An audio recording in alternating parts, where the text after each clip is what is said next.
Depois do cruzamento, o próprio Gabriel Silva fechou a conta. Final, Palmeiras 4, Santos 0. O resultado garantiu o primeiro título do Verdão na Copinha. De padrão, sabe sempre levar de vencido e mostrar que de fato é campeão. O Jornal da CNN termina aqui. CNN, a maior do mundo, líder em independência. Ótima noite para você.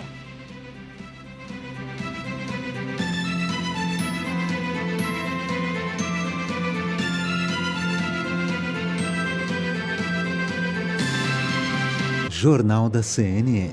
Apoio JBS Net Zero. Alimentar a mudança é o nosso compromisso. Esta é a CNN, a maior do mundo, líder em independência. Olá, boa noite. A partir de agora estamos juntos no grande debate. Há 5 anos, o Congresso promulgou a emenda constitucional, conhecida como teto de gastos. Um mecanismo pensado para limitar o crescimento das despesas públicas em relação à inflação registrada no ano anterior. Agora a regra passa por mudanças que colocam a credibilidade do teto em dúvida. Os candidatos à eleição presidencial têm ideias diferentes sobre o tema. Depois de 5 anos da medida, quais são os rumos da política fiscal do país? O teto de gastos é bom para a economia? É melhor ter o teto ou contar com um planejamento fiscal que não amarre as possibilidades de gastos do governo? Essas são algumas das questões que trazemos para o programa de hoje, que recebe 2 convidadas com opiniões diferentes. Vamos conhecê-las. Marina Helena Cunha é graduada e mestre em Economia pela Universidade de Brasília. Foi diretora de desestatização do Ministério da Economia em 2019 e fundadora do movimento Brasil Sem Privilégios. Tem 14 anos de experiência no mercado financeiro em grandes instituições. É responsável pela direção do Instituto Milênio. Júlia Braga é professora da Faculdade de Economia da Universidade Federal Fluminense. É especialista em conjuntura econômica e doutora em economia. Atuou como professora visitante do Instituto de Economia da Bard College. Foi assessora econômica do extinto Ministério do Planejamento e colaboradora do IPEA em pesquisas sobre inflação. Nossas debatedoras já estão conosco. Aqui em São Paulo, a economista e ex-diretora de desestatização do Ministério da Economia, Marina Helena Cunha Santos. Bem-vinda, Marina. Uma boa noite. Boa noite, Carol. Boa noite, Júlia. Boa noite a todos os telespectadores. No Rio de Janeiro, a economista e ex-integrante do extinto Ministério do Planejamento, Júlia Braga. Júlia, obrigada pela presença. Boa noite. Obrigada a você, Carol. Boa noite, Marina. Boa noite a todos os telespectadores. Reforçamos que as opiniões emitidas pelas nossas convidadas não refletem necessariamente a posição da CNN. O programa de hoje terá 3 dinâmicas distintas. Vamos à primeira, que terá as seguintes regras. Os debatedores responderão a uma pergunta formulada pelo jornalismo da CNN. Cada convidado terá 5 minutos para responder a questão. Pode interromper a própria resposta e passar a palavra ao outro debatedor. O restante do tempo será preservado. Cada convidado pode interromper a própria fala, no máximo, 2 vezes. E nesta primeira etapa vamos entender o que é o teto de gastos e por que ele é objeto de divergências entre economistas, parlamentares e candidatos à presidência. O teto de gastos foi criado em 2016 para restabelecer a confiança no país, depois da pior recessão econômica da nossa história. Nos 2 anos anteriores, o PIB brasileiro caiu 7%. A taxa de desemprego subiu de 7% para 13%. Essa crise foi causada por anos de aumento desenfreado dos gastos do governo, que foram acompanhados por um aumento expressivo dos impostos e do endividamento do país. A emenda estabelece que os gastos do governo só podem crescer de acordo com a inflação, ou seja, a economia cresce, as contas ficam em ordem e evita-se o endividamento. O tema voltou ao debate com a aprovação da PEC dos precatórios, que viabilizou o Auxílio Brasil de R$ 400. A medida foi defendida pelo presidente Jair Bolsonaro. O que nós decidimos? Passar todos para, no mínimo, R$ 400. Isso tudo com responsabilidade. Ninguém está furando o teto, não. Após a reportagem, vamos começar então, de fato, o nosso grande debate. Planejamento fiscal ou teto de gastos? É melhor estabelecer limites para o orçamento? Com o teto de gastos, o gasto público se torna mais eficiente ou quem tem mais poder de barganha acaba com uma fatia maior do orçamento? Quem começa esta primeira etapa é a economista e professora da Universidade Federal Fluminense, Júlia Braga. São 5 minutos com direito a 2 interrupções. Por favor, Júlia. Bom, a regra do teto de gasto estabelece que o gasto público só possa ser reajustado com a inflação. E isso faz com que o gasto público, como uma proporção do PIB, pela regra, tenha que diminuir a cada ano, né? Então, essa regra acaba por promover uma contração fiscal permanente a cada ano, né? O que a gente observa nas economias em desenvolvimento, nas economias avançadas, conforme ocorreu o processo de desenvolvimento, foi, na verdade, um aumento do gasto como proporção do PIB. Então, eu costumo dizer que a regra do teto do gasto, na verdade, não é um teto, é uma prensa, né? Porque esse teto, na verdade, ele vai diminuindo a cada ano como proporção do PIB.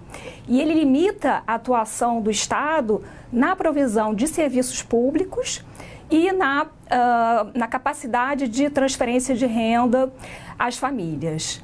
Bom, então, o que a gente pode inferir nesses 5 anos de existência do teto de gasto, né? O teto de gasto, ele perpetuou uma contração fiscal que acontece na economia brasileira desde 2015, né? E que só se abriu uma exceção para essa contração fiscal em 2020 com a ocorrência da deflagração da pandemia da Covid-19. Então, ao mesmo tempo, o que a gente observa em termos de performance da economia brasileira é justamente que desde 2015 a economia brasileira se descolou do resto do mundo, no sentido de que ela vinha mais ou menos, bem ou mal, crescendo no mesmo ritmo da média mundial, e a partir de 2015 o mundo continuou crescendo e o Brasil começou, né, esse processo de declínio e depois de arrefecimento e estagnação do PIB e, portanto, também da renda e da renda per capita. Restam 2 minutos e 43 segundos para a Júlia Braga. Passa agora a palavra a Marina Helena com a mesma questão. Teto de gastos é benéfico ou limita as despesas no Brasil? São 5 minutos com direito a 2 interrupções. Sem dúvida é benéfico. Eu acho que a primeira coisa é exatamente isso, o contexto em que o teto foi criado. O teto foi criado depois da gente viver a pior recessão da nossa história. A gente teve do ponto máximo até o mínimo mais de 10 pontos percentuais de queda de PIB. Isso é a pior recessão desde 1929. E foi uma recessão que aconteceu quando o mundo estava super bem, foi uma recessão criada por nós mesmos. E por que ela foi criada? Ela foi criada porque a gente passou décadas de crescimento desenfreado de gastos, que não levou a muita coisa, né? Então a gente tem que discutir a alocação desses gastos. E como que foi que esses gastos puderam crescer? Primeiro, nos anos 80, com uma super hiperinflação. Nos anos 90, com um aumento muito grande de carga tributária. E depois dos anos 2000, com um crescimento muito forte do endividamento. E qual o resultado de tudo isso? A gente está falando de uma perspectiva histórica. O resultado de tudo isso é que em 25 anos, enquanto o mundo dobrou a renda per capita, a renda de cada habitante, no nosso caso, ela cresceu menos de 1% ao ano. Então, assim, foi muito ruim essa expansão de gastos. Hoje, o Brasil já gasta, como um país desenvolvido, a gente já gasta 40% do PIB, ela tem razão, países em desenvolvimento gastam em torno de 20%, a gente já gasta como um país desenvolvido, a gente já queimou todo esse espaço e isso não se transformou em maiores oportunidades e geração de emprego e renda. Então, eu acho que a grande discussão que a gente tem que fazer é uma discussão de se esses gastos têm sido eficientes e o teto de gastos veio exatamente para aí. Não adianta só gastar, é importante saber onde gastar. É importante que esse gasto seja de fato focado naqueles que mais precisam e que seja de fato focado em gerar oportunidades de emprego e renda. Então, assim, o equilíbrio fiscal, ele está completamente vinculado à economia.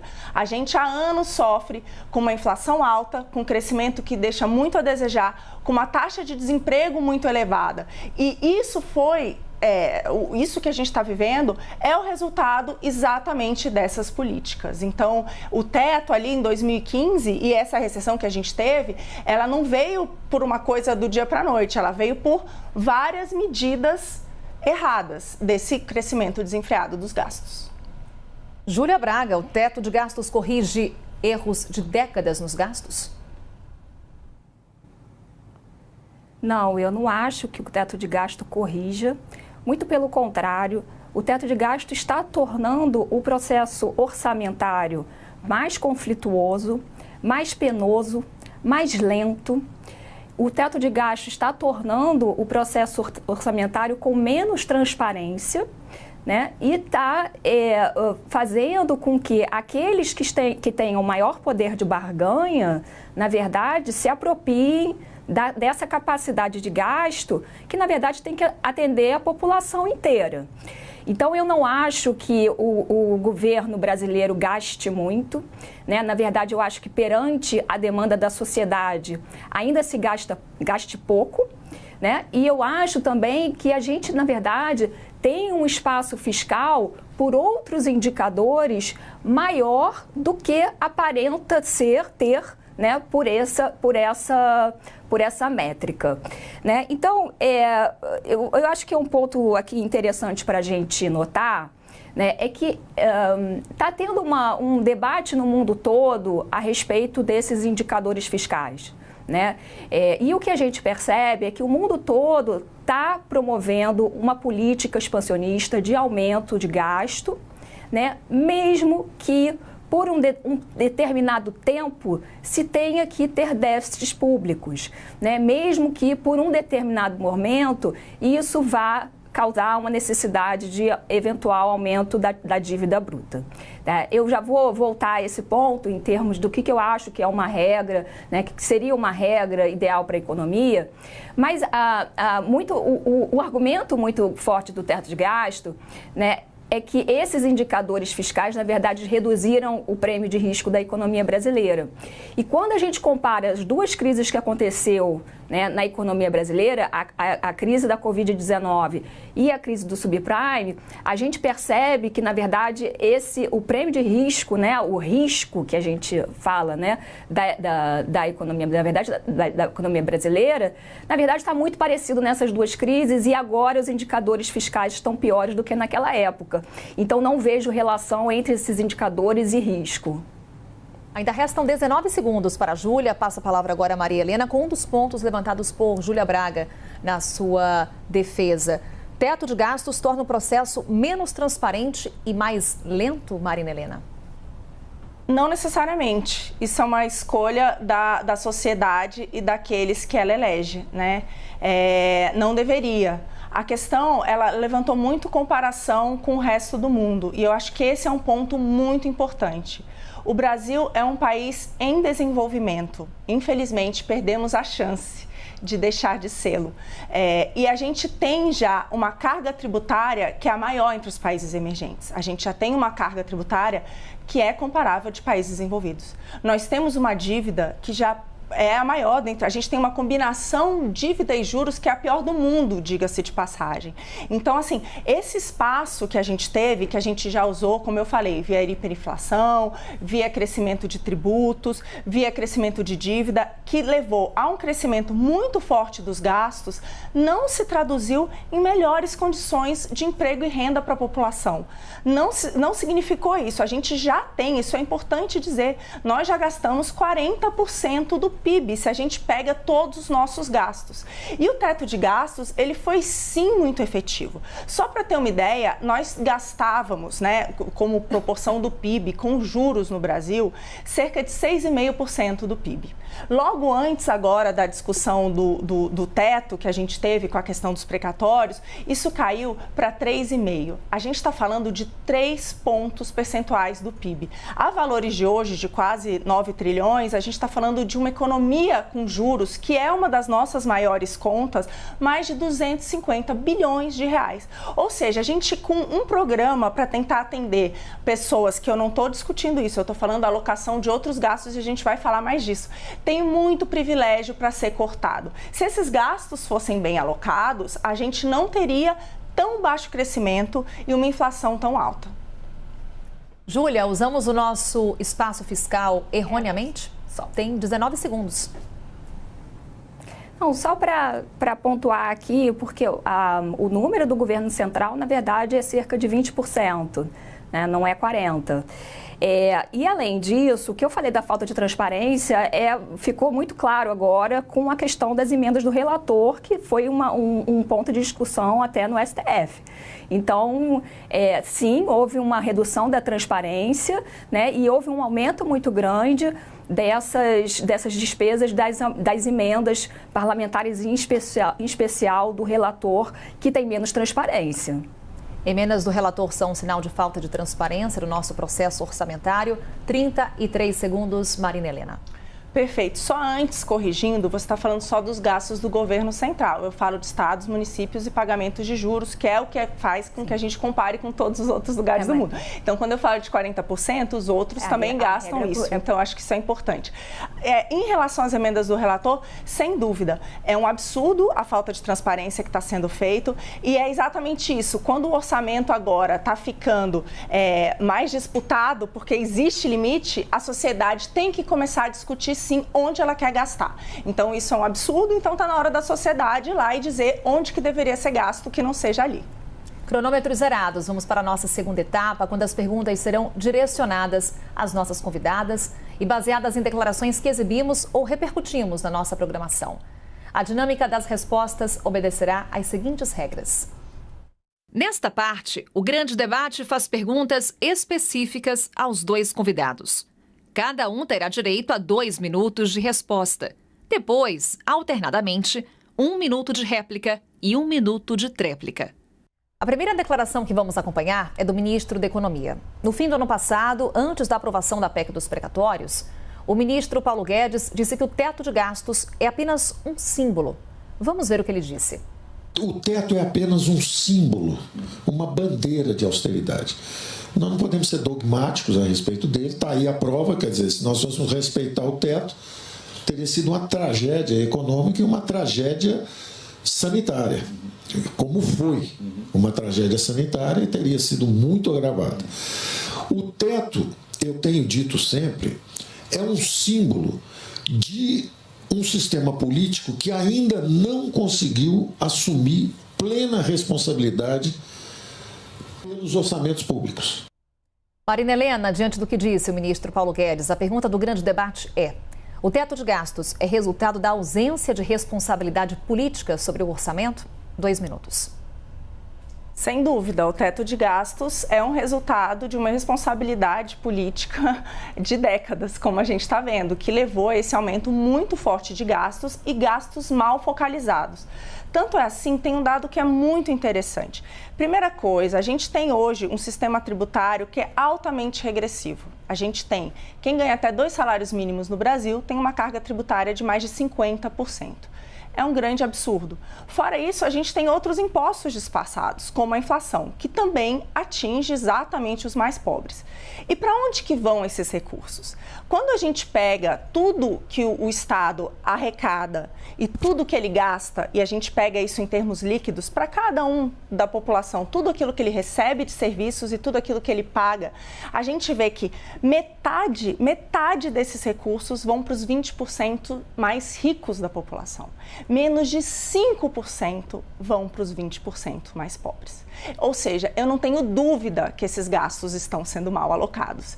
Então, quando a gente diz que agora o teto está fazendo com que você passe emendas, se não tivesse o teto, provavelmente a gente teria, além das emendas e além de tudo isso, muito mais. Eu fico na dúvida do que seria possível, porque foi isso que fez com que a gente tivesse um gasto tão disfuncional em todas essas décadas. Porque a gente é uma incapacidade. Quando a gente olha o Brasil, a sua incapacidade de crescer de maneira permanente. E vamos lembrar, mesmo o momento de maior crescimento do Brasil, né? E a gente teve ali um momento que foi, sim, o governo Lula 1, ali Lula 2, que foi um momento em que o Brasil cresceu mais. A gente cresceu muito aquém de todos os países desenvolvidos. A gente não melhorou o IDH como eles melhoraram. A gente está muito para trás. Então, isso mostra que a gente precisa, sim, rever nossos gastos e focalizar naquilo que vai gerar oportunidade de emprego e renda para as pessoas.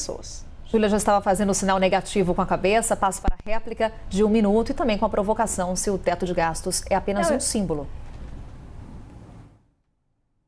Eu acho que a Marina tocou num ponto importante, que é a regressividade da tributação brasileira. E é o que acontece, a regra do teto de gasto, ela só olha o gasto, ela não olha a receita. E no momento em que a receita surpreende para cima, como aconteceu esse ano, a regra do teto de gasto limita o crescimento do gasto mesmo com uma receita maior. Então, com uma receita maior, por que não usar? Né? Por que não usar essa receita maior para aumentar a provisão de serviços públicos, para aumentar as transferências de rendas às famílias? E, por outro lado, a discussão fundamental aqui é a discussão sobre a reforma tributária, de tornar os tributos, né, de forma a aumentar a progressividade, né, de forma a tributar mais, né, proporcionalmente àqueles que ganham uma renda maior. E essa discussão a gente ainda não enfrentou na economia brasileira. A gente não consegue enfrentar essa discussão que é fundamental. Então, eu acho que a regra de gasto, ela é muito parcial, pois não olha a receita. Vamos à tréplica. Marina, 1 minuto. Bom, em relação aos impostos, o teto de gastos, ele veio exatamente porque a gente ainda não tem as contas equilibradas. Dado que desde 2014 nós acumulamos sucessivos déficits fiscais. E a gente sabe que o Brasil, por ter uma dívida elevada e um crescimento alto e altas taxas de juros, a gente precisa de um superávit para equilibrar e não deixar uma conta impagável para as próximas gerações. Então, assim, a gente precisa ter superávit. Então, o teto, quando ele veio para, primeiro, a gente equilibrar e que os nossos gastos, pelo menos, correspondessem a quanto a gente tem de tributação. E depois disso, você pudesse voltar a ter superávites e isso mostrasse que a gente vai ter uma dívida sustentável no futuro. Então, é impossível hoje discutir qualquer reforma tributária enquanto a gente não alcançar isso primeiro, essa estabilidade, essa previsibilidade de estabilidade e queda dessa dívida tão alta. A CNN também ouviu o ex-presidente Michel Temer. Foi durante o governo dele que o teto de gastos foi aprovado. Durante a entrevista, em novembro do ano passado, ele defendeu que o teto de gastos dá credibilidade fiscal interna e internacional e que o mecanismo já previu o pagamento de créditos extraordinários para o contexto de calamidade pública. Vamos ver.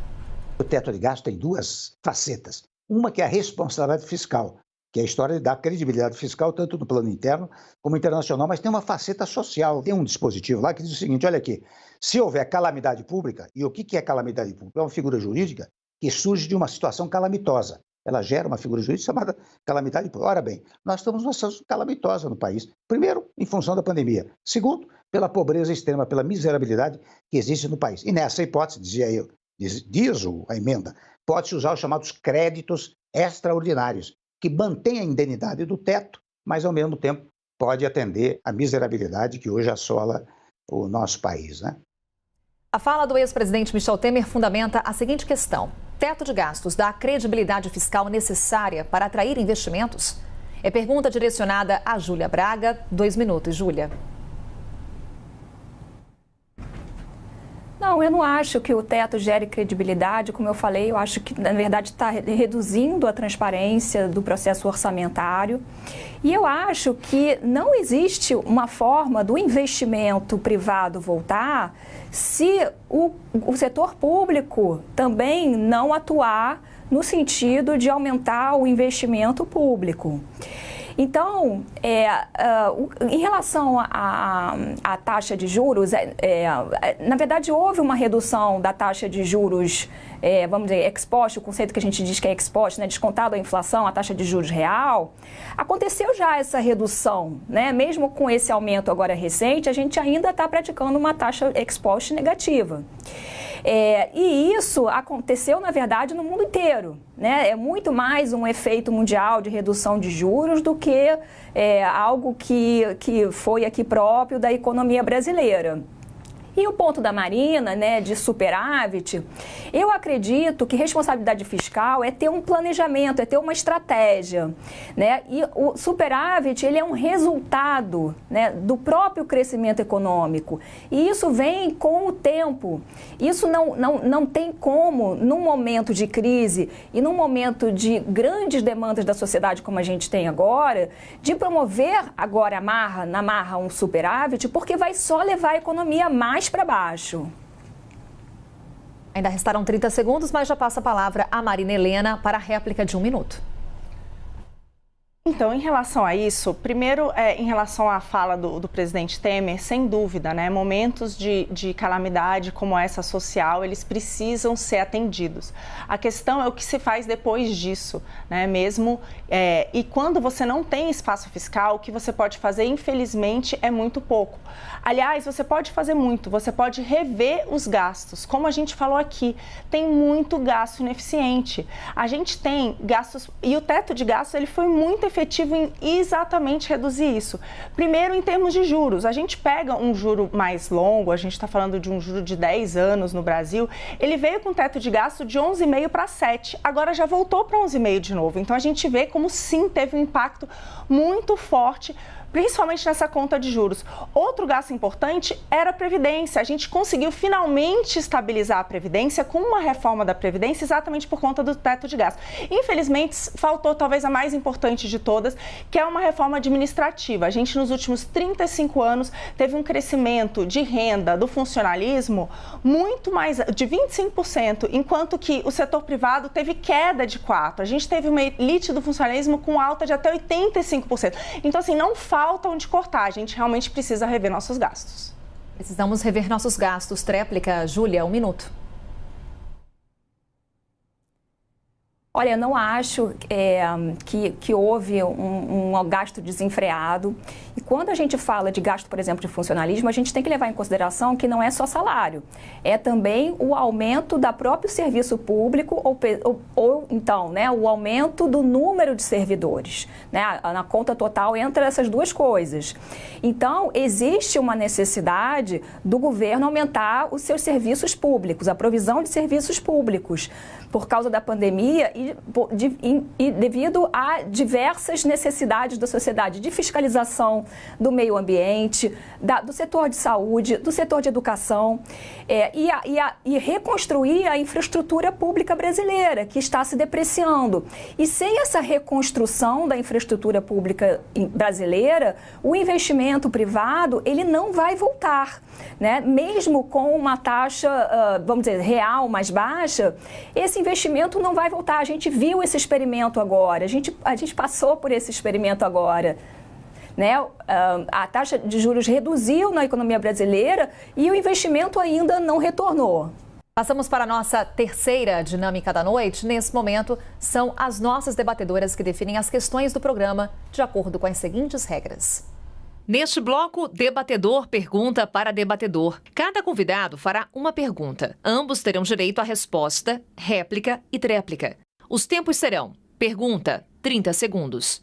Resposta, 2 minutos. Réplica, 1 minuto. Tréplica, 1 minuto. Começamos essa etapa com a Júlia Braga. A pergunta direcionada a Marina Helena em 30 segundos.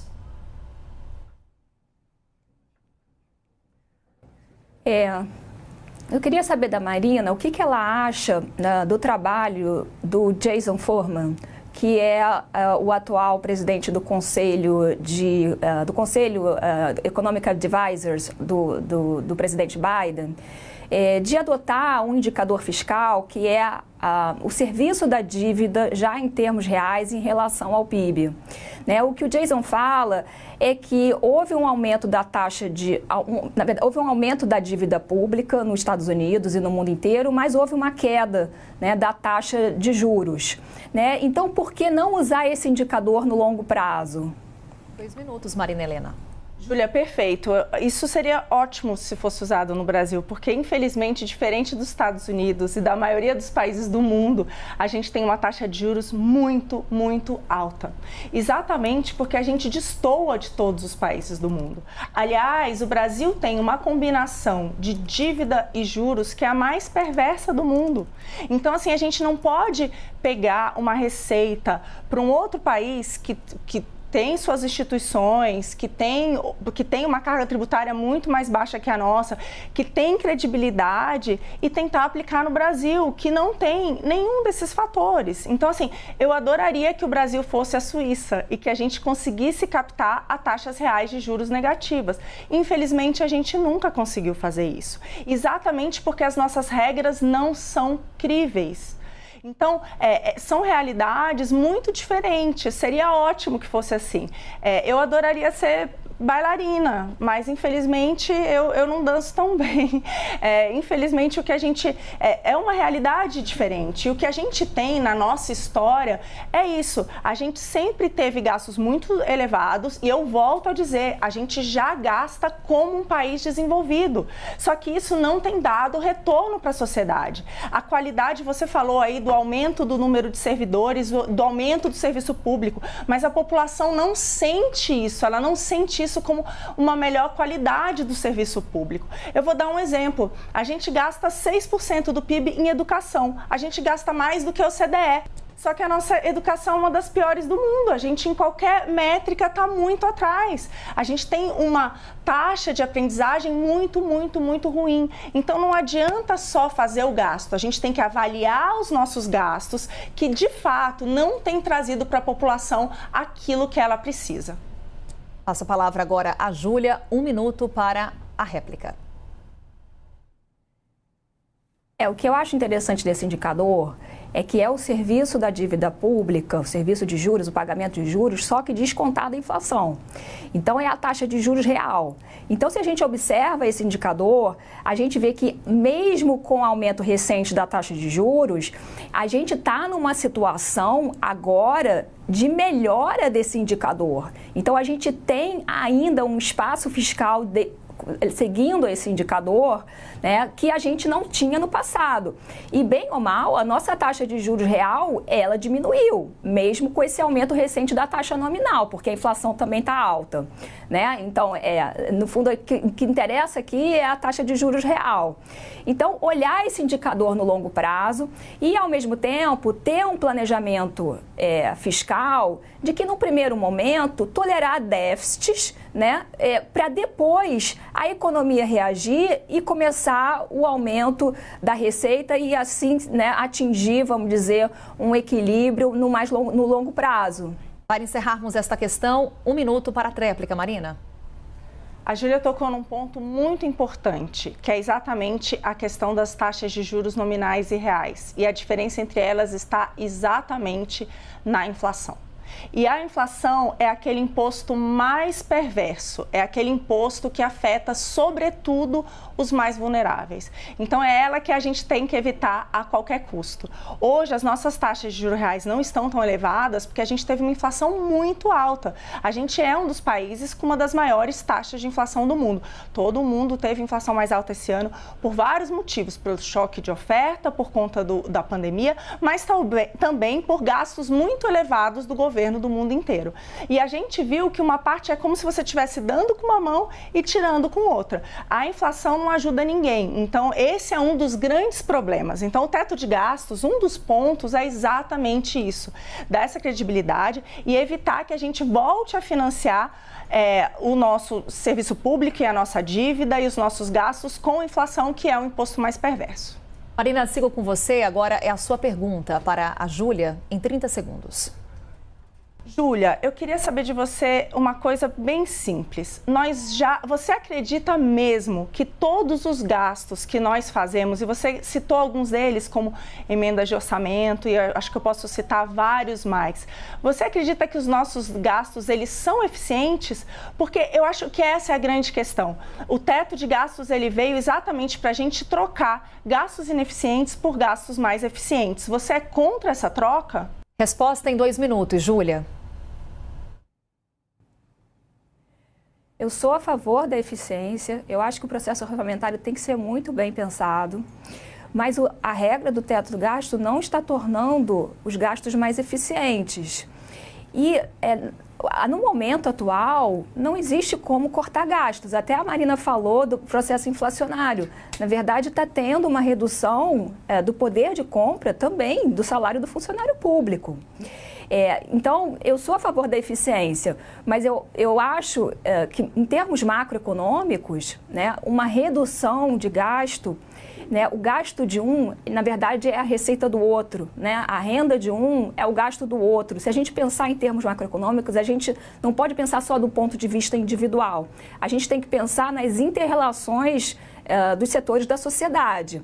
Então, no momento, eu não vejo como fazer um corte de gastos para substituir por outros gastos, né? Por isso que eu acho que a regra fiscal tem que ser flexível o suficiente para que se possa aumentar os gastos mais eficientes, mantendo os outros gastos que já estavam previstos e que são necessários para o funcionamento do setor público, né? São necessários para o funcionamento, para o bom funcionamento do serviço público.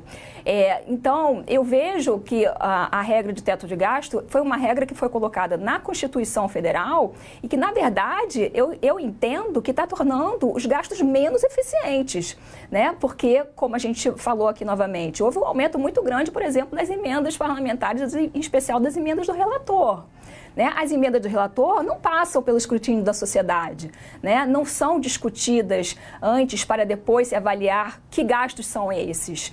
Então, eu acho que a gente tem que repensar nesse arcabouço fiscal, né? No sentido de pensar, né, tanto no aumento da eficiência, de aumento de gastos, por exemplo, de investimento público, mas também pensar do lado da receita, né, e da possibilidade de melhorar, tornar também essa receita mais eficiente no sentido de tornar mais progressiva. 1 minuto, Marina.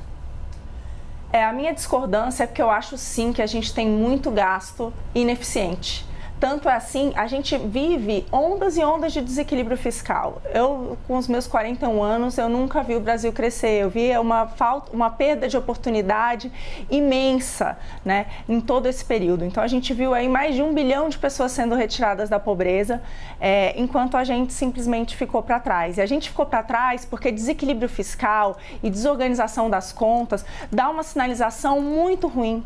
E isso faz com que a gente não tenha nenhum tipo de âncora. Isso inibe investimentos. Outro ponto importante, com o nosso nível de juros, o nosso nível da dívida, isso faz com que o setor público ele sempre esteja competindo com o setor privado em busca de empréstimos. Isso faz com que o crédito seja escasso e caro para o setor privado, para qualquer microempreendedor. Então, isso tudo é muito ruim. Eu acredito que a gente possa melhorar, sim, a eficiência dos nossos gastos. E sobre a questão das emendas parlamentares, eu fico imaginando, sem o teto de gasto, a gente vai ter a emenda parlamentar, mais outras coisas. Talvez uma emenda parlamentar muito maior, porque não tem nenhum limite. 1 minuto, Júlia.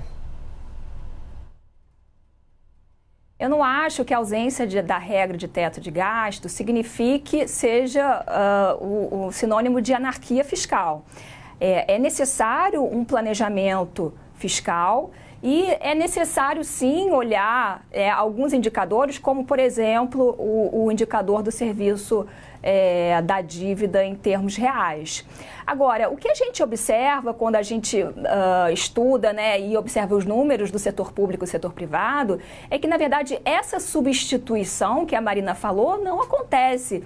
Em via de regra, o setor público é sempre complementar ao setor privado, né? O setor público, ele primeiro é um sinalizador, ele é um regulamentador, e ele é um criador de demanda no momento em que o setor privado não pode criar essa demanda, né? E mesmo com crédito, né, a gente observa também que não existe essa competição, né? Na verdade, quando um anda, os dois andam, né? Isso é verdade em diversas instâncias, também em relação a salário de servidor, né? Quando, em via de regra, quando um salário em termos reais aumenta, o outro salário também aumenta, né, por causa das interrelações entre os setores da sociedade.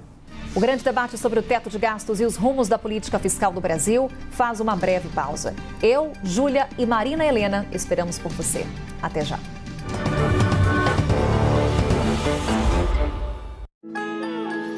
Toda família precisa de proteção. Por isso, é importante pensar no futuro de quem você ama. Mesmo se um dia você não estiver mais por perto. Chegou a hora de você ter o novo Top Clube Bradesco. Mais que um seguro de vida, um companheiro para todos os momentos. Novo Top Clube Bradesco, o seguro amigo da sua família. Bradesco Vida e Previdência, com você sempre.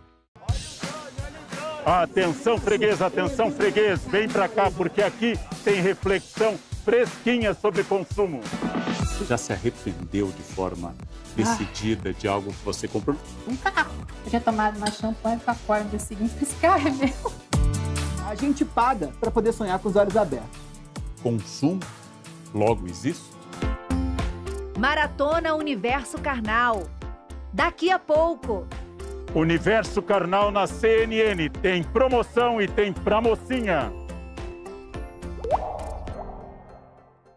Sabia que as pesquisas sobre a Covid-19 têm tudo a ver com o turismo? Pois é, a ciência dá mais segurança para as nossas viagens. E a base de Alcântara, sabia que ela tem tudo a ver com o turismo moderno? Isso porque a tecnologia ajuda a gente a voar cada vez mais alto. E os satélites? Tem tudo a ver com o turismo, porque a inovação ajuda a preservar as nossas riquezas naturais. Quanto mais ciência, tecnologia e inovações, melhor para você, melhor para o turismo, melhor para o Brasil. Ministério da Ciência, Tecnologia e Inovações. Governo Federal.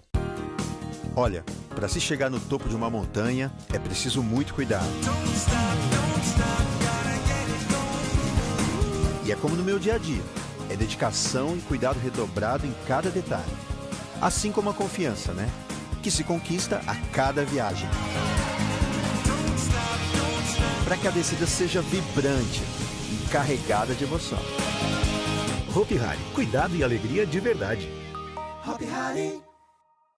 Chegou o banco que tem as soluções e os produtos voltados para o sucesso dos seus clientes. O Banco Master é um banco ágil e fácil, sempre pronto para ajudar. Porque sabe o quanto a parceria de um banco é importante para você? Aponte o celular para o QR Code, baixe o app e saiba como podemos contribuir para o seu sucesso. Banco Master, seu sucesso, nossa maior conquista.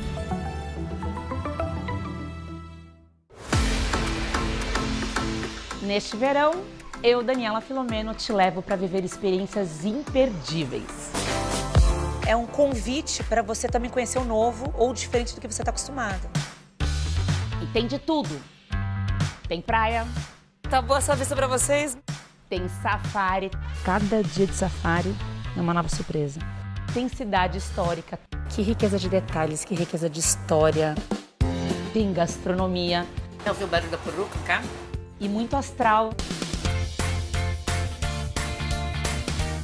CNN Viagem e Gastronomia com Daniela Filomeno. Nova temporada. Estreia dia 29 de janeiro, às 9 da noite. Vocês viram? Ou só eu vi?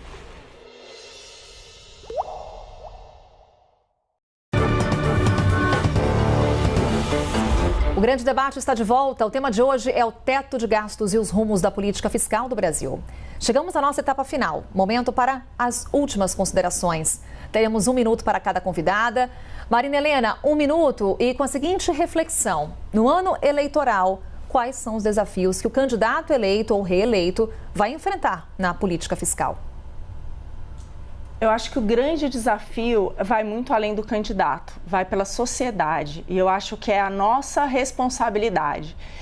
A gente, como eu falei aqui, nós temos uma elevada carga tributária, uma elevada dívida e déficits sucessivos. Isso faz com que a gente tenha uma desorganização fiscal e isso não é de hoje. E isso explica por que crescemos tão pouco e por que a nossa inflação é alta. Então, se a gente quer, de fato, ter melhor crescimento, se a gente quer ter menor inflação, a gente... É muito fácil, tem vários exemplos fora do que fazer. E, sem dúvida, isso vai ser impossível sem equilíbrio fiscal. Então, enquanto a sociedade e aqueles que forem eleitos por ela não entenderem que a responsabilidade fiscal é, sim, muito relevante, não adianta. Quem está lá vai responder a isso. Então, eu acho que o dever é exatamente esse. É a gente tentar bater sempre nessa mesma tecla e ensinar a importância da responsabilidade fiscal, seja via teto de gastos, seja via regras críveis que levem a isso, né? Uma organização das contas públicas. Marina Helena, mais uma vez, obrigada pela sua presença, uma boa noite. Júlia Braga, vamos às suas considerações finais, também trazendo esse seguinte questionamento. Quais são os desafios que o candidato eleito ou reeleito em 2022 vai enfrentar quando falamos de política fiscal? 1 minuto. Eu acho que os desafios que o candidato vai enfrentar, na verdade, é como reduzir indicadores relevantes econômicos e sociais. Como reduzir o desemprego, como reduzir a inflação, né? E isso só pode ser feito com uma atuação do Estado na economia. Atualmente, isso está sendo feito no mundo todo. O mundo todo está fazendo expansão fiscal. E a gente percebe que a inflação voltou, mesmo com esses indicadores tendo melhorado esse ano. Os indicadores melhoraram, a gente vai passar de um déficit de 10% para quase 1%. A dívida pública esse ano melhorou e a economia só piorou. Então, o desafio do governante vai ser olhar para o que interessa. E como usar, na verdade, a política fiscal para atender esse desafio final, que é o que interessa. O que interessa é o que chega para a sociedade, é reduzir o desemprego, é reduzir o desmatamento, é melhorar a capacidade produtiva, melhorar a infraestrutura e a infraestrutura social, é aumentar a transferência de renda para aquelas famílias que precisam e que estão à margem da sociedade, é diminuir novamente a fome e a miséria. Então, isso tem que ser feito com planejamento. Júlia, também mais uma vez obrigada pela sua participação no Grande Debate. Uma boa noite. O grande debate sobre o teto de gastos e os rumos da política fiscal no Brasil fica por aqui. Uma ótima noite para você que esteve conosco em mais uma edição. Lembramos que as opiniões que foram emitidas pelas nossas convidadas não refletem necessariamente a posição da CNN. Obrigada por sua companhia. Na semana que vem, estamos de volta. Até lá. Esta é a CNN, a maior do mundo, líder em independência.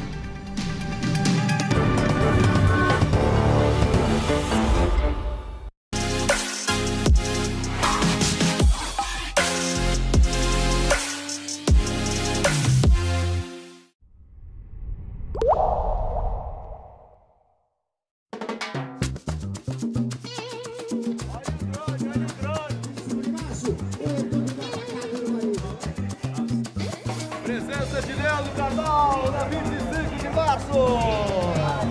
Grande professor, grande filósofo. Consumir. Um desejo que nos cerca em todo lugar. Consumimos para suprir necessidades, das mais urgentes às mais simbólicas.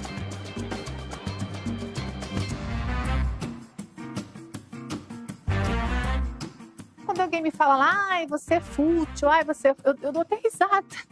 Só porque eu não sou nada daquilo. Então, eu sou muito bem resolvida comigo mesmo. Consumir nos lança para o futuro em uma constante tentativa de nos diferenciar uns dos outros e dar sentido à nossa existência. O consumo ele tem um papel fundamental em todas as esferas da nossa vida, mas ele tem um papel